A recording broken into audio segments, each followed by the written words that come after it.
কালু, এই ফোনের ক্যামেরা একদম ভালো নয়। ছবি তুললে একটা ছবিও ভালো হয় না। তুমি আমাকে একটা আইফোন কিনে দাও না। জানো, আইফোনের ক্যামেরা অনেক ভালো। সেটা তো জানি, কিন্তু কাকুলি তুমি জানো আইফোনের দাম কত? আইফোন কিনতে গেলে এই বাড়ি জমি সব বিক্রি করতে হবে। বুদ্ধি থাকতে এসব কিছু বিক্রি করতে হবে না কালু। তুমি বনের ধনী পাখির বাড়িতে গিয়ে টাকা চুরি করে নিয়ে এসো। কালু কাকুলি এভাবে গল্প করছিল, আর তখনই সেখানে টুনি ও টুকি চলে আসে। কাকুলি দিদি, এই নাম্বার তুলে আমার মায়ের কাছে একটু ফোন দাও তো। কয়েকদিন থেকে মায়ের সাথে কথা বলাই হচ্ছে না। শরীরটা সুস্থ নাকি অসুস্থ সেটাও জানি না। এই টুনি, তোর তো সাহস কম নয়, তুই আমাদের না বলে ঘরে ঢুকে পড়েছিস। দেখছিস না আমরা জরুরি কথা বলছি, সেখানে এসে ডিস্টার্ব করতে লজ্জা করে না? এক্ষুনি এখান থেকে চলে যা বলছি। আরে কালু, তুমি চুপ করো তো। টুনির ফোন নেই দেখে আমার ফোন দিয়ে কথা বলতে এসেছে। টুনি, কালুর কথা মন খারাপ করিস না।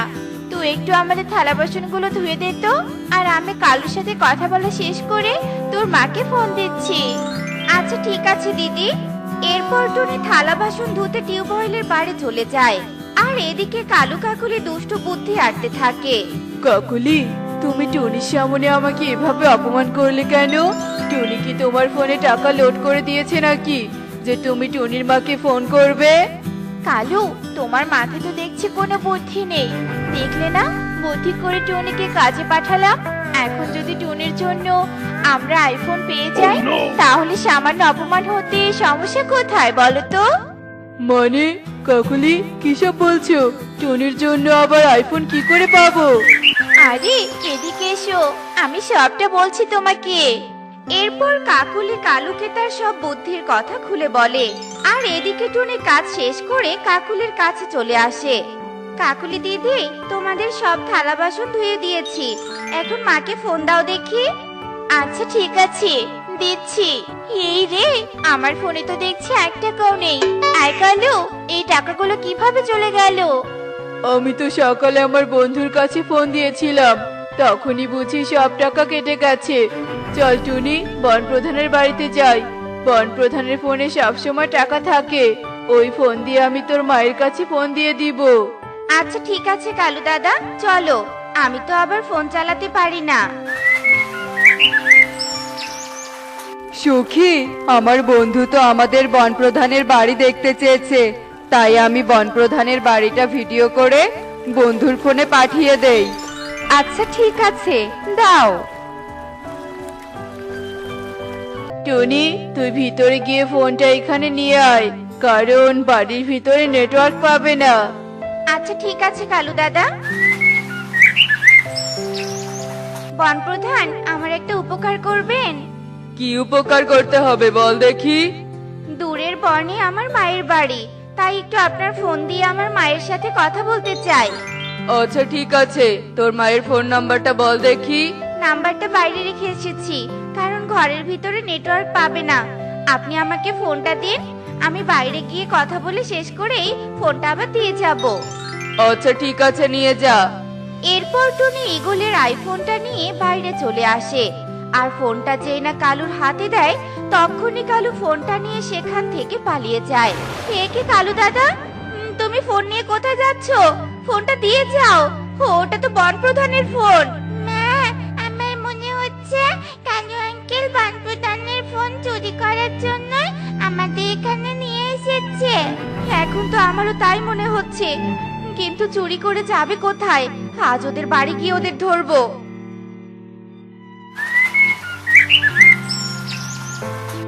সব তো ভিডিও করলাম, এবার বন্ধুর হোয়াটসঅ্যাপে পাঠিয়ে দেই।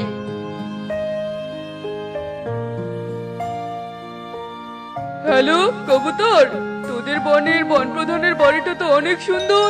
তোকে তো আগেই বলেছিলাম আমাদের বন প্রধানের বাড়িটা অনেক সুন্দর। এবার ভিডিও দেখে বিশ্বাস হলো তো? একদিন আমাদের বনে বেড়াতে আসিস, নিজ চোখে দেখলে আরো ভালো লাগবে, কারণ আমাদের পুরো বনটাই সুন্দর। আচ্ছা ঠিক আছে বন্ধু, একদিন যাব। এখন তাহলে রাখছি রে। কাকুলি দিদি, কালু দাদা কোথায় গেল? কালু দাদাকে তাড়াতাড়ি ফোনটা দিয়ে দিতে বলো, নয়তো যে বনপ্রধান আমাকে মেরেই ফেলবে। কি সব বলছিস টুনি? কালু তো বাড়িতে আসেনি, কি হয়েছে সব বল দেখি। এরপর টুনি কাকুলিকে সব কথা খুলে বলে। কালু এই কাজ করতেই পারে না, শুধু শুধু মিথ্যে বলে আমার স্বামীকে ফাঁসানোর চেষ্টা করবি না, তাহলে কিন্তু আমি তোকে ছেড়ে দিব না টুনি। কাউকে সাহায্য করতে গেলে নিজেকে বিপদে পড়তে হয়, সেটা আজ বুঝতে পারলাম। কাকুলি মাসি, মা তো মিথ্যে বলছে না, সত্যিই তো কালু আঙ্কেল বনপ্রধানের বোন নিয়ে পালিয়ে এসেছে। চুপ কর ছোট্ট ছানা, মায়ের মতো দেখছি ভালোই মিথ্যে বলা শিখেছিস। এখন আমাকে বিরক্ত না করে এখান থেকে চলে যা তো। এরপর টুনি আর টুকি কিছু না বলে সেখান থেকে চলে যায়। আর পথে সুখীর সাথে তার দেখা হয়ে যায়। সুখী দিদি, এদিকে কোথাও কালু দাদাকে দেখেছো? না তো। তা কালুকে আবার তুই খুঁজছিস কেন? তোর মুখ দেখে মনে হচ্ছে খুব চিন্তায় আছিস, কিছু হয়েছে নাকি? এরপর টুনি সুখীকে সব কথা খুলে বলে। তুই আমাদের বাড়িতে আসতে পারিসনি? আমাদের তো ফোন আছে, জানিস না ওই কালু কাকুলি কতটা শয়তান। ওরা সব সময় শয়তানি বুদ্ধি করে যে কিভাবে কারো জিনিস হাসিল করা যাবে। আমি তো জানতামই না যে তোমরা ফোন কিনেছো। এখন তো জেনেছিস, তাই যখনই তোর মায়ের সাথে কথা বলতে ইচ্ছে করবে তখনই আমাদের বাড়িতে আসবি। আর চিন্তা না করে বনপ্রধানকে সবটা খুলে বল, তাহলে দেখবি বনপ্রধান কালুকে একটা উচিত শিক্ষা দিয়ে ছাড়বে। হ্যাঁ হ্যাঁ সুখী দিদি, তুমি ঠিক বলেছো। এরপর টনি আর টুকি বনপ্রধানের বাড়িতে চলে যায় আর বনপ্রধানকে সবটা খুলে বলে। কিন্তু বনপ্রধান টনির কোনো কথাই বিশ্বাস করে না। চোর পাখি কোথাকার, নিজে আমার ফোন লুকিয়ে রেখে এসে অন্যের নামে দোষ দিচ্ছিস, এর জন্য তোকে শাস্তি পেতেই হবে। তোতা তোতা, এই টুনিকে বন্দি করে লাঠি দিয়ে আঘাত করতে থাক। যতক্ষণ না আমার আইফোনটা ফিরিয়ে দিয়েছে ততক্ষণ আঘাত করতেই থাকবি। দামি ফোন দেখেছে তো, আর লোভ সামলাতে পারেনি। আচ্ছা ঠিক আছে বনপ্রধান। কি বলছো এসব? এত দামি আইফোন হারিয়ে বনপ্রধান টুনির কথা বিশ্বাস করে টুনিকে ছেড়ে দিবে নাকি? মনে পড়েছে, আমি যখন বনপ্রধানের বাড়ি ভিডিও করছিলাম তখন দূর থেকে কালুকে বাহিরে দেখছিলাম। ভিডিওটা জুম করে দেখতে হবে, তাহলেই সব প্রমাণ বের হবে। হ্যাঁ কবুতর, তাড়াতাড়ি দেখো। এই তো সত্যি কালু ফোন নিয়ে পালিয়ে গেছে। এখন তাড়াতাড়ি বনপ্রধানের কাছে গিয়ে সবটা দেখাতে হবে। বল, বনপ্রধানের ফোন কোথায় রেখেছিস বল। আমি তো বলেছি বনপ্রধানের ফোন কালু দাদা নিয়ে গেছে, তারপরেও তোমরা কেন বিশ্বাস করছো না? চুপ কর, একদম মিথ্যে বলবি না। দাদা, টুনিকে মেরো না। টুনি যা বলেছে সব সত্যি বলছে, আর সত্যিটা প্রমাণ করার জন্যই আমি এখানে এসেছি। মানে তুই আবার সত্যিটা কিভাবে প্রমাণ করবি? এরপর কবুতর তার ফোনের ভিডিওটা বনপ্রধানকে দেখিয়ে দেয়। সত্যি তো, এখানে টুনির কোনো দোষ নেই। তোতা, টুনিকে ছেড়ে দে, আর তাড়াতাড়ি কালুর বাড়িতে যেতে হবে, নয়তো কালু বন ছেড়ে পালিয়ে যাবে। কাকুলি, তোমার শখের আইফোন তো এনে দিলাম, এখন সবার সামনে ফোন বের করে ছবি তুলতে যেও না, তাহলে কিন্তু ধরা পড়ে যাবে। সবার সামনে ছবি তুলতে হবে না কালু, আমার বাড়ির কারাগারে ছবি তোলার ব্যবস্থা করে দিব। ইয়ে মানে বনপ্রধান, আপনি এখানে? সেটা তো তুই ভালো করেই জানিস শয়তান পাখি, তোর এত বড় সাহস বনপ্রধানের আইফোন চুরি করিস? কি ভেবেছিলি চালাকি করে ফোন নিয়ে আসবি আর তোকে ধরতেও পারবো না? সত্য কখনোই গোপন থাকে না। তোতা, এদের দুজনকে ধরে নিয়ে বাড়িতে যা। জি বনপ্রধান, যাচ্ছি। টুনি, আমাকে ক্ষমা করে দিস, আসলে আমি না বুঝে তোর সাথে অন্যায় করেছি। চিন্তা করিস না, তোর মায়ের সাথে কথা বলার জন্য আমি তোকে ভালো একটা ফোন কিনে দিব। বনপ্রধান, এভাবে বলবেন না। আপনি এত বড় পাখি হয়ে আমার কাছে ক্ষমা চাইছেন কেন? আমি তো অনেক আগেই আপনাকে ক্ষমা করে দিয়েছি।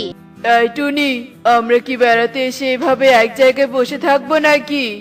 হ্যাঁ রে টুনি, খুব তো বলেছিলি এখানে চারপাশটা নাকি অনেক সুন্দর, তা সেটা কি এখানে দাঁড়িয়ে থাকলে দেখা যাবে বলতো? ঠিক আছে কালু দাদা, তোমরা চারদিকটা ঘুরে দেখো, তবে পশ্চিমের দিকটায় কিন্তু ভুলেও যেও না, কেননা পশ্চিমের চারদিকটা বরফে ঢাকা, আর সেখানে গেলে নাকি বিপদে পড়তে হয়। আচ্ছা ঠিক আছে রে টুনি, আমরা পশ্চিমের দিকে যাব না, এসো তোমরা। এরপর কালু কাকলি ও কবুতর বনের চারপাশটা ঘুরে দেখার জন্য চলে যায়। এদিকে টুনি সবার জন্য রান্না করতে থাকে। সবাই তো মনে হয় আনন্দে ঘুরছে, এদিকে আমার মনটা যে বরফের বন দেখার জন্য ছটফট করছে। বরফের বন দেখার আমার অনেক দিনের শখ। যাই, ওদের চোখ ফাঁকি দিয়ে আমি বরফের বন দেখতে পশ্চিমের দিকে চলে যাই। এরপর কালু সবার চোখ ফাঁকি দিয়ে পশ্চিমের দিকে চলে যায়, আর সেখানে যাওয়া মাত্রই সে অনেক দূরে একটা আলু বাড়ি দেখতে পায়। আরে এ আমি কি দেখছি, বরফের মাঝে এত সুন্দর একটা বাড়ি কে বানিয়েছে? এদিকে এখানে এসে অনেকটা ঠান্ডাও লাগছে, কিন্তু যতই ঠান্ডা লাগুক না কেন ওই বাড়িতে আমি যাবই যাব। এই কথা বলে কালু সেই আলুর বাড়ির ভিতরে চলে যায়, আর সেখানে যাওয়া মাত্র সে একটা সোনার বিটকেস দেখতে পায়। আর যেই না সে সোনার বিটকেস খোলে, তখনই সে বিটকেসের ভিতরে একটা সোনার পুতুল দেখতে পায়। বরফের বনে এত দামি একটা বাড়িতে এত দামি দামি জিনিস আছে, সেটা নিশ্চয়ই টুনি জানতো। আর এসব কিছু ও একাই নেয়ার জন্য আমাদেরকে এখানে আসতে নিষেধ করেছিল, কিন্তু ওর এই চালাকি আমি ধরে ফেলেছি। এখানে আর বেশিক্ষণ থাকা যাবে না, নয়তো এই সোনার পুতুল নিতে পারবো না। এই কথা বলে কালু যেই না সোনার পুতুলটা নিয়ে চলে যাবে, ঠিক তখনই কালুর সামনে এক বরফের রানী এসে যায়। আমার সোনার পুতুল নিয়ে কোথায় পালিয়ে যাচ্ছিস কালু? ইয়ে মানে না মানে, তোর সাহস কি করে হলো? তুই আমার আলুর ঘরে প্রবেশ করে আমার সোনার পুতুল নিয়ে পালিয়ে যাচ্ছিস? এর জন্য তোকে আমি কঠিন শাস্তি দিব। এই কথা বলে বরফের রানী কালুর উপর জাদু শক্তি প্রয়োগ করে। এখন থেকে তুই যা স্পর্শ করবি তাই বরফ হয়ে যাবে। এই বরফযুক্ত শরীর নিয়ে তুই কখনো কাউকে সাহায্য করতে পারবি না, কিন্তু তোর এই অবস্থা থেকে তুই সেদিনই মুক্তি পাবি যেদিন তুই কারো সাহায্য করতে পারবি। এরপর বরফের রানী কালুর থেকে সোনার পুতুলটা নিয়ে নেয়, আর সে অদৃশ্য হয়ে যায়। আর বরফের রানী অদৃশ্য হওয়ার সাথে সাথে তার আলুর বাড়িটাও অদৃশ্য হয়ে যায়। এদিকে কালুও সেখান থেকে টুনির কাছে চলে আসে। একে কালু দাদা, তুমি এতক্ষণ কোথায় ছিলে? এদিকে আমরা সবাই তোমাকে খুঁজে বেড়াচ্ছি। আমি যে অতি চালাক হতে গিয়ে বরফের রানীর কাছে ধরা পড়ে গেছি রে টুনি। তুই ঠিকই বলিস, অতি চালাকের গলায় দড়ি। আজ যদি তোর কথা শুনতাম তাহলে আজ আমাকে এমন পরিস্থিতিতে পড়তে হতো না। কি হলো কালু, তুমি টুনির কথায় কোনো উত্তর দিচ্ছ না কেন? এতক্ষণ তুমি কোথায় ছিলে বলো তো? আমার ওই লোভের কথা কাউকেই বলা যাবে না, তা না হলে সবাই আমাকে নিয়ে অনেক কথা বলবে। এখন যে আমি কি করি কি করি কি করি, না না, এদের কারোর প্রশ্নের উত্তর দিতে পারবো না। এর থেকে ভালো হবে আমি এখান থেকে পালিয়ে যাই। যেমন কথা তেমনই কাজ। এরপর কালু সেখান থেকে পালিয়ে যায়, আর সোজা একটা তরমুজের দোকানের সামনে গিয়ে দাঁড়িয়ে যায়। তরমুজ কিনবি রে বাবা? হ্যাঁ বুড়িমা, আমাকে এক পিস তরমুজ দাও তো, ও অনেকক্ষণ থেকে কিছুই খায় না। এই নে রে বাবা। এরপর কালু যেই না তরমুজটা হাত দিয়ে ধরে, সাথে সাথে তরমুজটা বরফ হয়ে যায়। তা দেখে মিনু বৃদ্ধা অবাক হয়ে যায়। এ কি, তরমুজটা এভাবে বরফ হয়ে গেল কেন? কে তুই বাবা? নিশ্চয়ই তুই কোনো বরফের জাদুকর। তুই এখান থেকে চলে যা রে বাবা, তা না হলে তোর স্পর্শে আমার দোকানটাই যে বরফ হয়ে যাবে। কিন্তু বুড়িমা, খিদের জ্বালায় আমার পেটে যে ইঁদুর ছোটাছুটি করছে, তাই এই তরমুজ আমাকে খেতেই হবে। এরপর কালু যেই না মিনু বৃদ্ধার তরমুজের ডালি থেকে তরমুজ নিতে ধরে, ঠিক তখনই তার স্পর্শে ডালি সহ সমস্ত তরমুজ বরফ হয়ে যায়।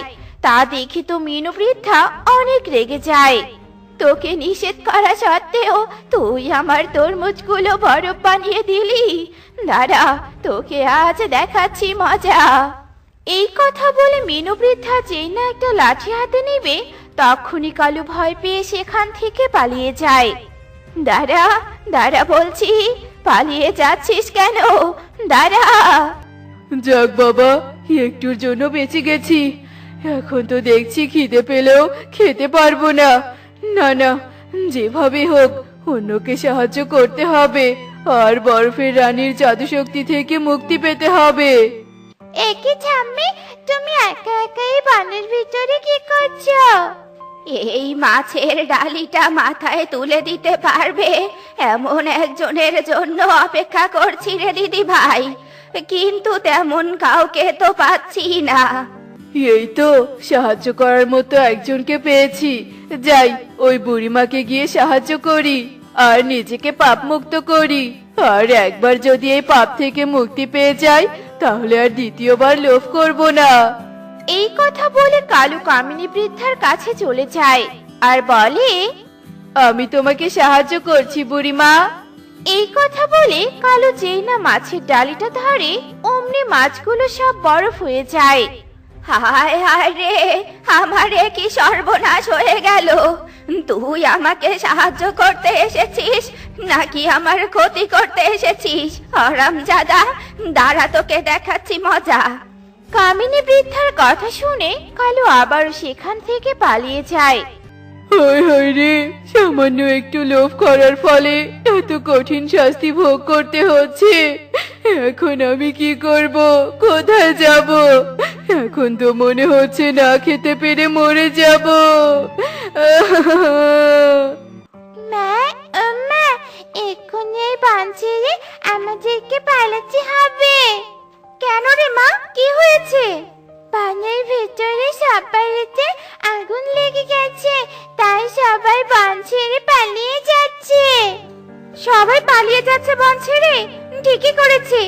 ঘরের আগুন পুরো বনে লাগার আগেই আমাদেরকেও পালিয়ে যেতে হবে। পেয়েছি, অন্যকে সাহায্য করার উপায় আমি পেয়ে গেছি।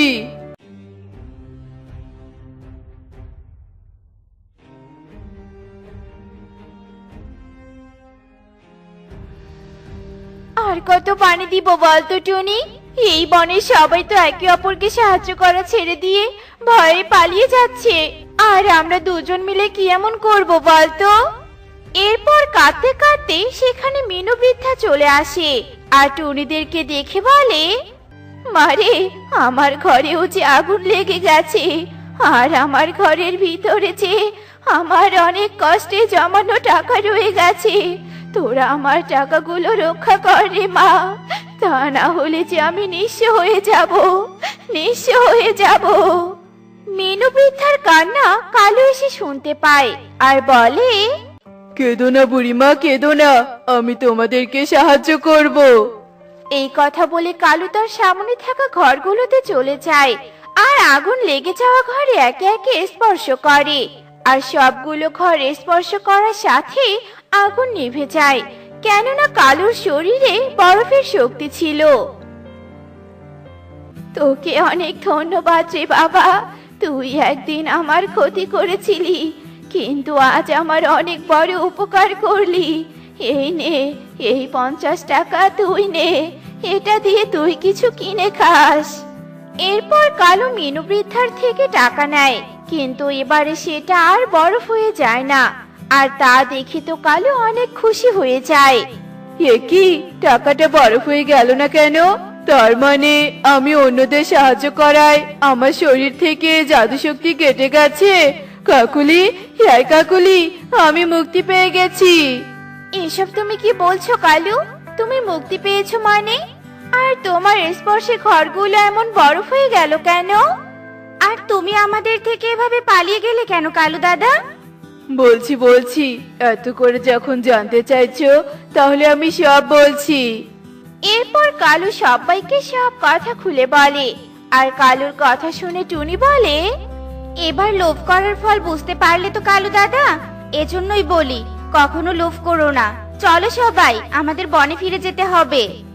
এরপর সবাই ওই বন ছেড়ে নিজেদের বনে চলে আসে।